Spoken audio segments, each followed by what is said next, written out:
ఎక్కడైనా వాటర్ బాడీలో పడి చనిపోయిందా అన్న యాంగిల్స్ లో వాళ్ళు చూశారు, కానీ అవేమి కాలేదని తెలిసింది. అయితే ఇప్పుడు పోలీసులు ప్రకటించింది ఏంటంటే అక్కడ ఫోన్లు లేని వాళ్ళు ఎవరో ఎత్తుకుపోయారని. మామూలుగా అయితే పోలీసులు ఏదైనా క్రైమ్ లో చేసే పనులు ఏంటంటే, ఒకటి సీసీటీవీలు చూస్తారు, రెండు ఫోన్ అంటే కాల్ డంప్ అంటారు. అంటే ఒక సెల్ ఫోన్ టవర్ పరిధిలో ఆ లొకేషన్ లో ఎన్ని ఫోన్లు ఆన్లో ఉన్నాయో ఆ నెంబర్స్ అంతా కూడా సెల్ ఫోన్ టవర్ పరిధిలోకి వచ్చేస్తాయి. వాటిని కాల్ డంప్ అంటారు. సో అట్లాగే ఇంటర్నెట్ ప్రోటోకాల్లో ఒకవేళ ఓన్లీ వాట్సాప్ కానీ టెలిగ్రామ్ అలాంటి వాటిలో ఉన్నా కూడా దాంట్లో ఇంటర్నెట్ ప్రోటోకాల్ దీంట్లో తెలుస్తుంది. సో ఈ రెండు యాంగిల్లో చూసినప్పుడు దాదాపు 4800 ఫోన్లని వాళ్ళు ట్రేస్ చేసి చూశారు. అందులో అనుమానితులు ఎవరెవరున్నా అందరినీ కూడా చెక్ చేశారు, కానీ ఎక్కడ వాళ్ళకి దొరకలేదు. తర్వాత చుట్టుపక్కల విలేజ్లో ఆ టైంలో ఎవరైనా మిస్ అయ్యారా, విలేజ్ నుంచి వెళ్ళిపోయారా అన్న యాంగిల్లో కూడా చూశారు. దాదాపు ఇల్లు కూడా వెతికారు. కాబట్టి పోలీసులు ఏంటంటే రెగ్యులర్గా చేసే మెథడ్స్ అన్నీ కూడా చేశారు. సో నిన్న వాళ్ళు అనౌన్స్ చేసింది ఏంటంటే, ఫోను లేని వాళ్ళు ఎవరు ఎత్తుకుపోయి ఉంటారు అంటే, ఫోను ఉంటేనే కదా సెల్ టవర్ దీంట్లో ట్రాక్ చేయగలరు. ఫోన్ లేని వాళ్ళు ఎవరు ఉంటారు? మామూలుగా ఈ కాలం ఫోన్ లేని వాళ్ళు చాలా తక్కువ మంది ఉంటారు. కాకపోతే చాలా రూరల్ ఏరియాల్లో మామూలు ఫోన్ పెట్టుకుంటారు, అది ట్రాక్ కాకపోవచ్చు ఒక్కోసారి. తర్వాత స్విచ్ ఆఫ్ ఉంటే కూడా ట్రాక్ కాకపోవచ్చు. రెండోది ఏంటంటే, ఫోన్ లేకుండా ఉండేవాళ్ళు అక్కడ కూలీ చేసుకునే వాళ్ళు కానీ, లేకపోతే అక్కడ జీడిపిక్కలు ఏరుకునే వాళ్ళు కానీ, ఇలాంటి వాళ్ళు ఉండే అవకాశం ఉంది. వాళ్ళు పాప ఒంటరిగా ఉందని చెప్పి ఎత్తుకెళ్ళిపోయి ఉండొచ్చు. ఎత్తుకెళ్ళిపోయి ఏం చేసి ఉండొచ్చు? ఒకటి, ఎవరికైనా పిల్లలు లేని వాళ్ళకి అమ్మేయడం. ఎందుకంటే హాస్పిటల్లో ఈ నెట్వర్క్స్ ఉంటాయన్నమాట. చాలా హాస్పిటల్లో ఏజెంట్స్ ఉంటారు, నెట్వర్క్స్ ఉంటాయి. వాళ్ళు పిల్లలు లేని వాళ్ళు వాళ్ళకి పిల్లలు కావాలని డబ్బులు ఇస్తామని పెడతారు. సో ముఖ్యంగా ఈ సంతాన సాఫల్య కేంద్రాల్లో ఇలాంటి ఏజెంట్స్ ఉంటారు. సో వాళ్ళకి అమ్మేసే అవకాశం ఉంది డబ్బుల కోసం. సో అదొక యాంగిల్. రెండోది, హ్యూమన్ ట్రాఫికర్స్ ఉంటారు, వాళ్ళకి కూడా అమ్మేసే అవకాశాలు ఉన్నాయి. సో ఆ యాంగిల్ ఏమన్నా అమ్మేసి ఉంటే చెప్పలేము. సో పోలీసులు అదే చెప్తున్నారు, ఫోన్ లేని వాళ్ళు ఎవరన్నా తీసుకెళ్ళి ఉండే అవకాశం ఉంది అనేది ఇప్పటి వరకు పోలీసులు భావిస్తున్నారు. అంటే ఈ యాంగిల్లో చూసుకున్నప్పుడు ఒక హోప్ ఏంటంటే, పాప బతికే ఉంది, చనిపోలేదని అయితే చెప్తున్నారు. కానీ బతికి ఉండి ఇంటికి రాకపోతే బతికి ఉండి కూడా వీళ్ళకి ప్రయోజనం ఏముంటుంది? సో జనరల్గా ఏంటంటే, మిస్సింగ్ కేసులో ఇండియాలో లక్షల మంది పిల్లలు మిస్ అయిపోతున్నారు. వాళ్ళు చాలా మంది 90% దొరకట్లేదు. అందుకని యాంటీ ట్రాఫికింగ్ యూనిట్స్ కూడా ప్రతి జిల్లాలో కూడా పెట్టారు. సో అందుకని ఇప్పుడు సుప్రీంకోర్టు కూడా ఏమంటే, మొన్న హైకోర్టు కూడా ఒక ఆర్డర్ ఇచ్చింది పోలీసులకి, అది సుప్రీంకోర్టు గైడ్ లైన్స్ ని ఫాలో అవ్వమని. Supreme court guidelines missing children లో ప్రధానంగా ఏంటంటే, కిడ్నాప్ అయినట్టుగానే లేకపోతే అబ్డక్షన్ అయినట్టుగానే భావించి ఎఫ్ఐఆర్ చేసి పరిశోధించాలి. రెండోది, యాంటీ ట్రాఫికింగ్ యూనిట్స్ కి చెప్పాలి. ఎందుకంటే ఇక్కడున్న తుని పోలీసులకి మిస్సింగ్ కేసుల్ని డీల్ చేసే, ముఖ్యంగా ట్రాఫికింగ్ ని డీల్ చేసే కైండ్ ఆఫ్ ట్రైనింగ్ కానీ, వాళ్ళకి ఎక్విప్మెంట్ కానీ, అటువంటి నెట్వర్క్ కానీ వాళ్ళకు ఉండదు. అందుకని సిబిఐకి కూడా ఇన్ఫార్మ్ చేయాలని చెప్పారు. ఇది ఎందుకంటే ఇది ఇంటర్నేషనల్ మాఫియా పనిచేస్తుంటుంది. హ్యూమన్ ట్రాఫికింగ్ వెనకాల మల్టీ కంట్రీస్లోకి వెళ్ళిపోతుంటారు అనమాట, మల్టిపుల్ కంట్రీస్లోకి. అందుకని పోలీసులకు ఇప్పుడు ఇచ్చుంటారు ప్రకటన. కానీ ఇప్పుడు ఎత్తుకుపోయిన వాళ్ళు హ్యూమన్ యాంగిల్లో ఎందుకు అప్పగిస్తారు? సో ఒకటేంటంటే, ఈ ఏరియాలో ముఖ్యంగా ఆంధ్రప్రదేశ్లో, తెలంగాణలో ఉంటే ఆ పాప దొరికిపోయే అవకాశం ఉంది. ఎందుకంటే వీడియోలు, ఫోటోలు వైరల్ అయినాయి కాబట్టి జనం కూడా దీని పట్ల విపరీతంగా ఇంట్రెస్ట్ చూపిస్తున్నారు. కాబట్టి ఎక్కడన్నా దొరికితే తెలిసిపోయే అవకాశం ఉంది. కానీ స్టేట్లు మారిపోయి, అంటే ఫర్ ఎగ్జాంపుల్ ఒరిస్సాకి వెళ్ళిపోయింది అనుకో, అక్కడ కనిపెట్టే అవకాశం లేదు. అట్లాగే ఒక్కోసారి కంట్రీస్ కూడా మారిపోతాయి. శ్రీలంక, తర్వాత నేపాల్, ఇలాంటి కంట్రీస్ కూడా వెళ్ళిపోయే అవకాశం ఉంది. సో ఏదేమైనా పోలీసులు అయితే మేము అన్ని రకాలుగా ట్రై చేస్తాము, ఇక మేము ఇంకా ఏమి చేయలేము అన్న పరిస్థితి మనకు కనబడుతుంది నిన్న ప్రకటనలో. అందుకని అప్పీల్ చేశారు అంతే.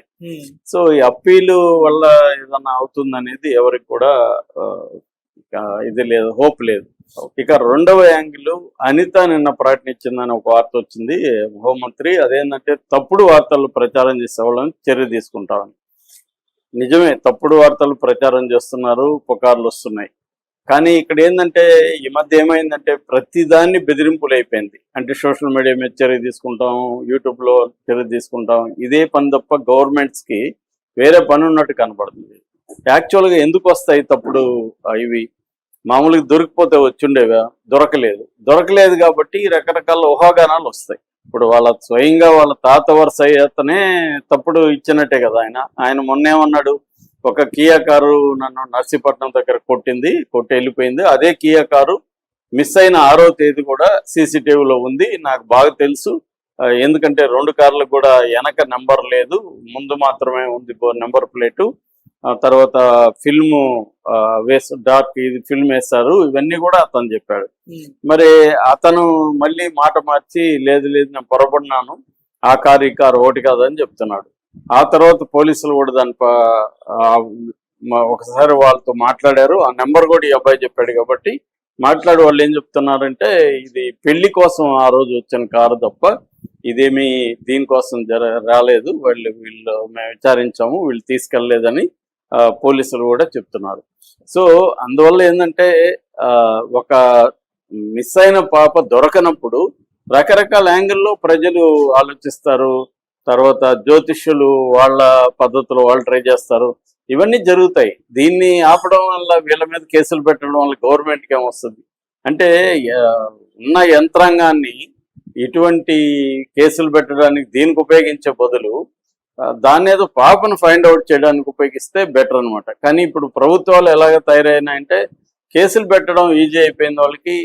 కేసులు పెట్టేయండి, పుకార్లు వస్తే కేసులు పెట్టండి, ఒక మాట అంటే కేసులు పెట్టండి, ఈ టైప్లోకి ప్రభుత్వాలు వెళ్ళడం అనేది సరైనది కాదు. పాపని ఎతికి ఇంకా ఏం చేయొచ్చు, సెంట్రల్ ఏజెన్సీలో హెల్ప్ తీసుకోవాలా, ఆ యాంగిల్లో చేయాలి తప్ప దీని మీద పుకార్లు వచ్చే వాళ్ళని పెట్టే వాళ్ళని మేము కేసులు పెడతా ఉండడం కరెక్ట్ కాదు. యాక్చువల్గా పాప ఇప్పటికి కూడా ఎటువంటి కూడా పోలీసులు దొరకలేదు. నిన్న ఫ్రెష్ గా పోలీసులు ఒక ప్రకటన చేశారు. ఆ ప్రకటన ఏంటంటే వాళ్ళు ఎవరైనా ఎత్తుకుపోయి ఇచ్చేయండి, లేదా ఎక్కడుందో చెప్పండి, మేము తీసుకెళ్తాము, మీ మీద ఎటువంటి కేసులు పెడతాము అని కూడా చెప్పారు. అంటే పోలీసులు ఒక రకమైన చేతులు దాదాపు ఒక వారం 10 రోజుల పాటు 2-3 వందల మంది సెర్చ్ చేశారు, దాదాపు 1000 ఎకరాల విస్తీర్ణంలో. అయినప్పటికీ కూడా దొరకలేదు. అలాగే జంతువులు తీసుకెళ్లాయా, లేకపోతే కొండ కింద చేసిందా, లేకపోతే అక్కడ కోర్టులు అటాక్ చేసాయా, లేకపోతే యాక్సిడెంట్ అక్కడ వాటర్ బాడీస్ చనిపోయింది, ఎక్కడైనా వాటర్ బాడీలో పడి చనిపోయిందా అన్న యాంగిల్స్ లో వాళ్ళు చూశారు. కానీ అవేమి కాలేదని తెలిసింది. అయితే ఇప్పుడు పోలీసులు ప్రకటించింది ఏంటంటే అక్కడ ఫోన్లు లేని వాళ్ళు ఎవరో ఎత్తుకుపోయారని. మామూలుగా అయితే పోలీసులు ఏదైనా క్రైమ్లో చేసే పనులు ఏంటంటే, ఒకటి సీసీటీవీలు చూస్తారు, 2 ఫోన్ అంటే కాల్ డంప్ అంటారు. అంటే ఒక సెల్ ఫోన్ టవర్ పరిధిలో ఆ లొకేషన్లో ఎన్ని ఫోన్లు ఆన్లో ఉన్నాయో ఆ నెంబర్స్ అంతా కూడా సెల్ ఫోన్ టవర్ పరిధిలోకి వచ్చేస్తాయి. వాటిని కాల్ డంప్ అంటారు. సో అట్లాగే ఇంటర్నెట్ ప్రోటోకాల్లో ఒకవేళ ఓన్లీ వాట్సాప్ కానీ టెలిగ్రామ్ అలాంటి వాటిలో ఉన్నా కూడా దాంట్లో ఇంటర్నెట్ ప్రోటోకాల్ దీంట్లో తెలుస్తుంది. సో ఈ 2 యాంగిల్లో చూసినప్పుడు దాదాపు 4800 ఫోన్లని వాళ్ళు ట్రేస్ చేసి చూశారు. అందులో అనుమానితులు ఎవరెవరున్నా అందరినీ కూడా చెక్ చేశారు, కానీ ఎక్కడ వాళ్ళకి దొరకలేదు. తర్వాత చుట్టుపక్కల విలేజ్లో ఆ టైంలో ఎవరైనా మిస్ అయ్యారా, విలేజ్ నుంచి వెళ్ళిపోయారా అన్న యాంగిల్లో కూడా చూశారు. దాదాపు ఇల్లు కూడా వెతికారు. కాబట్టి పోలీసులు ఏంటంటే రెగ్యులర్గా చేసే మెథడ్స్ అన్నీ కూడా చేశారు. సో నిన్న వాళ్ళు అనౌన్స్ చేసింది ఏంటంటే ఫోను లేని వాళ్ళు ఎవరు ఎత్తుకుపోయి ఉంటారు. అంటే ఫోను ఉంటేనే కదా సెల్ టవర్ దీంట్లో ట్రాక్ చేయగలరు. ఫోన్ లేని వాళ్ళు ఎవరు ఉంటారు? మామూలుగా ఈ కాలం ఫోన్ లేని వాళ్ళు చాలా తక్కువ మంది ఉంటారు. కాకపోతే చాలా రూరల్ ఏరియాల్లో మామూలు ఫోన్ పెట్టుకుంటారు, అది ట్రాక్ కాకపోవచ్చు ఒక్కోసారి. తర్వాత స్విచ్ ఆఫ్ ఉంటే కూడా ట్రాక్ కాకపోవచ్చు. రెండోది ఏంటంటే ఫోన్ లేకుండా ఉండేవాళ్ళు అక్కడ కూలీ చేసుకునే వాళ్ళు కానీ, లేకపోతే అక్కడ జీడిపిక్కలు ఏరుకునే వాళ్ళు కానీ ఇలాంటి వాళ్ళు ఉండే అవకాశం ఉంది. వాళ్ళు పాప ఒంటరిగా ఉందని చెప్పి ఎత్తుకెళ్ళిపోయి ఉండొచ్చు. ఎత్తుకెళ్ళిపోయి ఏం చేసి ఉండొచ్చు, ఒకటి ఎవరికైనా పిల్లలు లేని వాళ్ళకి అమ్మేయడం. ఎందుకంటే హాస్పిటల్లో ఈ నెట్వర్క్స్ ఉంటాయన్నమాట. చాలా హాస్పిటల్లో ఏజెంట్స్ ఉంటారు, నెట్వర్క్స్ ఉంటాయి. వాళ్ళు పిల్లలు లేని వాళ్ళు వాళ్ళకి పిల్లలు కావాలని డబ్బులు ఇస్తామని పెడతారు. సో ముఖ్యంగా ఈ సంతాన సాఫల్య కేంద్రాల్లో ఇలాంటి ఏజెంట్స్ ఉంటారు. సో వాళ్ళకి అమ్మేసే అవకాశం ఉంది డబ్బుల కోసం. సో అదొక యాంగిల్. రెండోది హ్యూమన్ ట్రాఫికర్స్ ఉంటారు, వాళ్ళకి కూడా అమ్మేసే అవకాశాలు ఉన్నాయి. సో ఆ యాంగిల్ ఏమన్నా అమ్మేసి ఉంటే చెప్పలేము. సో పోలీసులు అదే చెప్తున్నారు, ఫోన్ లేని వాళ్ళు ఎవరన్నా తీసుకెళ్ళి ఉండే అవకాశం ఉంది అనేది ఇప్పుడు వరకు పోలీసులు భావిస్తున్నారు. అంటే ఈ యాంగిల్లో చూసుకున్నప్పుడు ఒక హోప్ ఏంటంటే పాప బతికే ఉంది, చనిపోలేదని అయితే చెప్తున్నారు. కానీ బతికి ఉండి ఇంటికి రాకపోతే బతికి ఉండి కూడా వీళ్ళకి ప్రయోజనం ఏముంటుంది? సో జనరల్గా ఏంటంటే మిస్సింగ్ కేసులో ఇండియాలో లక్షల మంది పిల్లలు మిస్ అయిపోతున్నారు. వాళ్ళు చాలా మంది 90% దొరకట్లేదు. అందుకని యాంటీ ట్రాఫికింగ్ యూనిట్స్ కూడా ప్రతి జిల్లాలో కూడా పెట్టారు. సో అందుకని ఇప్పుడు సుప్రీంకోర్టు కూడా ఏమంటే మొన్న హైకోర్టు కూడా ఒక ఆర్డర్ ఇచ్చింది పోలీసులకి, అది సుప్రీంకోర్టు గైడ్ లైన్స్ ని ఫాలో అవ్వమని.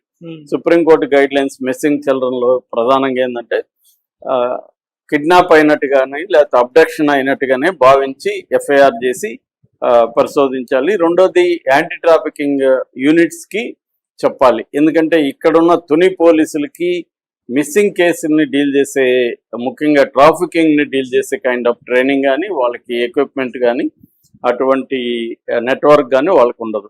అందుకని సిబిఐకి కూడా ఇన్ఫార్మ్ చేయాలని చెప్పారు. ఇది ఎందుకంటే ఇది ఇంటర్నేషనల్ మాఫియా పనిచేస్తుంటుంది.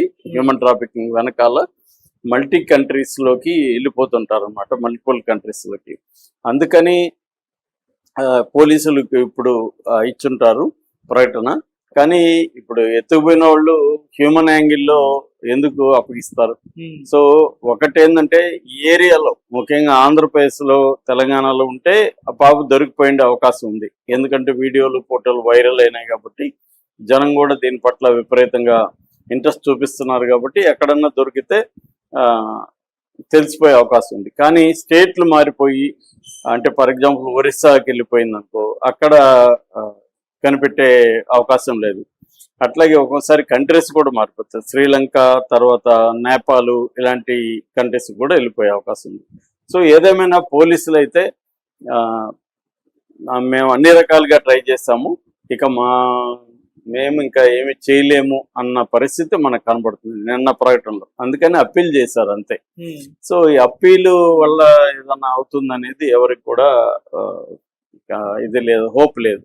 ఇక రెండవ యాంగిల్, అనిత నిన్న ప్రకటన ఇచ్చిందని ఒక వార్త వచ్చింది హోంమంత్రి. అదేంటంటే తప్పుడు వార్తలు ప్రచారం చేసే వాళ్ళని చర్య తీసుకుంటామని. నిజమే, తప్పుడు వార్తలు ప్రచారం చేస్తున్నారు, పుకార్లు వస్తున్నాయి. కానీ ఇక్కడ ఏంటంటే ఈ మధ్య ఏమైందంటే ప్రతిదాన్ని బెదిరింపులు అయిపోయింది. అంటే సోషల్ మీడియా మీద చర్య తీసుకుంటాం, యూట్యూబ్లో చర్య తీసుకుంటాం, ఇదే పని తప్ప గవర్నమెంట్స్కి వేరే పని ఉన్నట్టు కనపడుతుంది. యాక్చువల్గా ఎందుకు వస్తాయి తప్పుడు ఇవి? మామూలుగా దొరికిపోతే వచ్చుండేవా? దొరకలేదు కాబట్టి రకరకాల ఊహాగానాలు వస్తాయి. ఇప్పుడు వాళ్ళ స్వయంగా వాళ్ళ తాత వరుస అతనే తప్పుడు ఇచ్చినట్టే కదా ఆయన మొన్నేమన్నాడు, ఒక కియా కారు నన్ను నర్సీపట్నం దగ్గర కొట్టి వెళ్ళిపోయింది. అదే కియా కారు మిస్ అయిన 6వ తేదీ కూడా సీసీటీవీలో ఉంది, నాకు బాగా తెలుసు. ఎందుకంటే 2 కార్లకు కూడా వెనక నెంబర్ లేదు, ముందు మాత్రమే ఉంది నెంబర్ ప్లేటు. తర్వాత ఫిల్మ్ డార్క్ ఇది ఫిల్మ్ వేస్తారు, ఇవన్నీ కూడా అతను చెప్పాడు. మరి అతను మళ్ళీ మాట మార్చి లేదు నేను పొరపడినాను, ఆ కారు ఈ కారు ఒకటి కాదని చెప్తున్నాడు. ఆ తర్వాత పోలీసులు కూడా దాని ఒకసారి వాళ్ళతో మాట్లాడారు. ఆ నెంబర్ కూడా ఈ అబ్బాయి చెప్పాడు కాబట్టి మాట్లాడి వాళ్ళు ఏం చెప్తున్నారంటే ఇది పెళ్లి కోసం ఆ రోజు వచ్చిన కారు తప్ప ఇదేమి దీనికోసం రాలేదు, వీళ్ళు మేము విచారించాము, వీళ్ళు తీసుకెళ్లలేదని పోలీసులు కూడా చెప్తున్నారు. సో అందువల్ల ఏంటంటే ఒక మిస్ అయిన పాప దొరకనప్పుడు రకరకాల యాంగిల్లో ప్రజలు ఆలోచిస్తారు. తర్వాత జ్యోతిష్యులు వాళ్ళ పద్ధతులు వాళ్ళు ట్రై చేస్తారు, ఇవన్నీ జరుగుతాయి. దీన్ని ఆపడం వల్ల, వీళ్ళ మీద కేసులు పెట్టడం వల్ల గవర్నమెంట్కి ఏమొస్తుంది అంటే ఉన్న యంత్రాంగాన్ని ఇటువంటి కేసులు పెట్టడానికి దీనికి ఉపయోగించే బదులు దాన్ని ఏదో పాపను ఫైండ్ అవుట్ చేయడానికి ఉపయోగిస్తే బెటర్ అనమాట. కానీ ఇప్పుడు ప్రభుత్వాలు ఎలాగ తయారైనాయంటే కేసులు పెట్టడం ఈజీ అయిపోయింది వాళ్ళకి. కేసులు పెట్టేయండి, పుకార్లు వస్తే కేసులు పెట్టండి, ఒక మాట అంటే కేసులు పెట్టండి, ఈ టైప్లోకి ప్రభుత్వాలు వెళ్ళడం అనేది సరైనది కాదు. పాపని ఎతికి ఇంకా ఏం చేయొచ్చు, సెంట్రల్ ఏజెన్సీలో హెల్ప్ తీసుకోవాలా, ఆ యాంగిల్లో చేయాలి తప్ప దీని మీద పుకార్లు వచ్చే వాళ్ళని పెట్టే వాళ్ళని మేము కేసులు పెడతా ఉండడం కరెక్ట్ కాదు. యాక్చువల్గా పాప ఇప్పటికి కూడా ఎటువంటి కూడా పోలీసులు దొరకలేదు. నిన్న ఫ్రెష్ గా పోలీసులు ఒక ప్రకటన చేశారు. ఆ ప్రకటన ఏంటంటే వాళ్ళు ఎవరైనా ఎత్తుకుపోయి ఇచ్చేయండి లేదా ఎక్కడుందో చెప్పండి, మేము తీసుకెళ్తాము, మీ మీద ఎటువంటి కేసులు పెడతాము అని కూడా చెప్పారు. అంటే పోలీసులు ఒక రకమైన చేతులు దాదాపు